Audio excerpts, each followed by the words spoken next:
Hello दोस्तों, स्वागत है आपका हमारे यूट्यूब चैनल प्रीति की कहानियों में।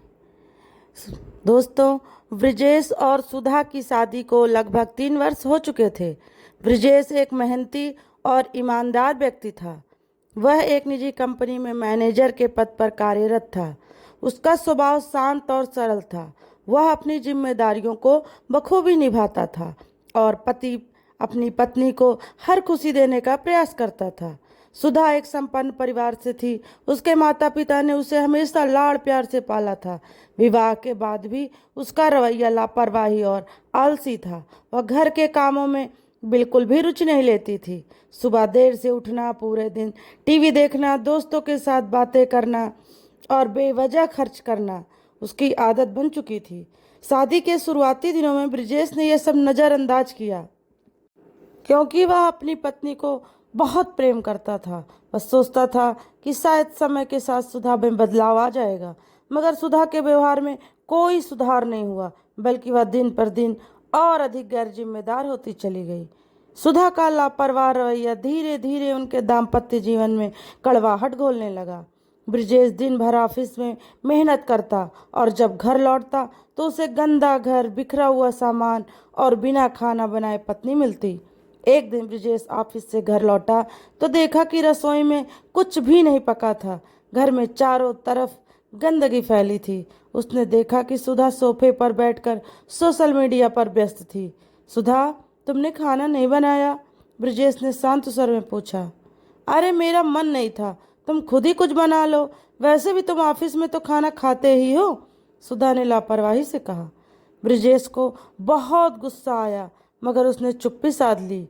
वह चुपचाप किचन में गया और खुद के लिए खाना बनाया। वह चाहता था कि सुधा को खुद अपनी गलती का एहसास हो, मगर सुधा को कोई फर्क नहीं पड़ा। दिन गुजरते गए और सुधा की लापरवाही और भी बढ़ती गई।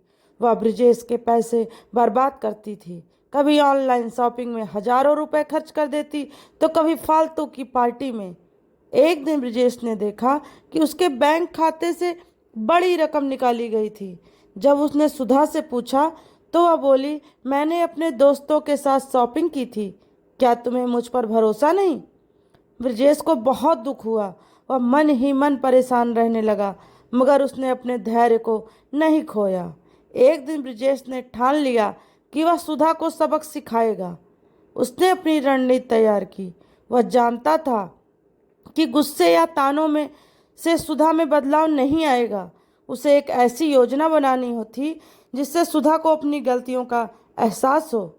कुछ ही महीनों में ब्रिजेश ने एक नई कंपनी में जॉब हासिल कर ली, मगर उसने यह बात सुधा से छुपाई।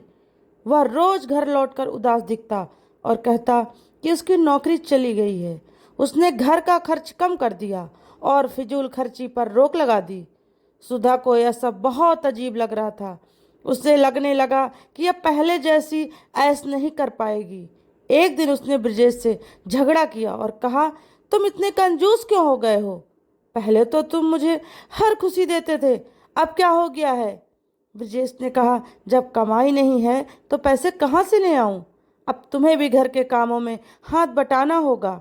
धीरे धीरे सुधा को एहसास होने लगा कि जीवन में पैसे की क्या अहमियत होती है। अब वह फिजूल खर्ची बंद करके घर के कामों में अपना हाथ बटाने लगी। उसने अपने फालतू के खर्च पूरी तरह से बंद कर दिए। रोज सुबह जल्दी उठने लगी। एक दिन जब ब्रिजेश घर लौटा तो उसने देखा कि सुधा ने खाना बना रखा था। घर साफ सुथरा था और वह एक सुंदर सी साड़ी पहनकर उसका इंतजार कर रही थी। सुधा ने कहा, मुझे माफ़ कर दो, मुझे बहुत देर से अपनी गलती का एहसास हुआ। मैं तुम्हारे प्रेम और त्याग को समझ नहीं सकी। सुधा के व्यवहार में आए इस बदलाव को देखकर ब्रिजेश को बहुत खुशी हुई। उसने अपनी नई नौकरी के बारे में सुधा को सब कुछ बता दिया और बोला, मैंने तुम्हें सबक सिखाने के लिए ही ये सब नाटक किया था। मैं चाहता था कि तुम सुधर जाओ और फालतू के खर्चे बंद कर दो। सुधा की आंखों में आंसू थे। उसने अपने व्यवहार के लिए क्षमा मांगी और वादा किया कि वह अब एक अच्छी पत्नी बनेगी। तो दोस्तों, आपको हमारी ये कहानी कैसी लगी, प्लीज़ कमेंट करके ज़रूर बताइएगा। अगर आपने हमारे चैनल को सब्सक्राइब न किया हो तो प्लीज़ सब्सक्राइब कर लीजिएगा और लाइक शेयर करना ना भूलिएगा। दोस्तों फिर मिलते हैं आपके साथ एक नई कहानी लेकर। तब तक के लिए दोस्तों नमस्कार।